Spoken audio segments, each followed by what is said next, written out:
अस्सलाम वालेकुम नाजरीन। कराची में रक्स करते हुए एक शख्स की अचानक मौत हो गई। वीडियो सोशल मीडिया पर वायरल। तफसीलात के मुताबिक रोशनियों के शहर कराची में एक पार्टी के दौरान रक्स करते हुए एक शख्स अचानक इंतकाल कर गए।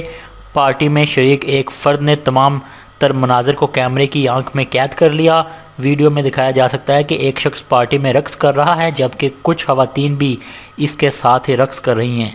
रक्स करता शख्स जब बैठकर सांस लेने लगा तो अचानक इसका इंतकाल हो गया और रिश्तेदार और अजीज़ व कारब इस शख्स के करीब आकर खड़े हो जाते हैं। हम इंसान की सिर्फ इतनी सी औकात है, हमारा रब जब चाहे हमसे हमारी सांसें छीन सकता है। ये हंसता मुस्कुराता और नाचता हुआ शख्स बस एक लम्हे को रुका, बैठा और जान निकल गई। ये दुनिया एक स्टेज है और इस पर इंसान अपना अपना रोल अदा करेगा और फिर चला जाएगा। वो रोल अच्छा होगा या बुरा, इसका तय आप करेंगे। वीडियो सोशल मीडिया पर वायरल होने के बाद सार्फिन भी इस पर तबसरे करते नजर आए। कुछ सार्फिन का कहना है कि ज़िंदगी का कोई भरोसा नहीं, बेशक सब कुछ वापस लौटना है। एक सारिफ ने लिखा है कि अगर हम अपने मौत को याद रखें तो कोई गलत काम करने का सोचे भी ना। मौत ज़िंदगी में इंसान को खुद बदतर मर्तबा याद करती है। ये दुनिया आर्जी है, अपनी आहरत के लिए कुछ बनाएं। इस खबर को लेकर राय का इजहार नीचे कमेंट में ज़रूर करें। हमारे चैनल सब्सक्राइब करें ताकि आपको लेटेस्ट अपडेट्स मिलती रहें।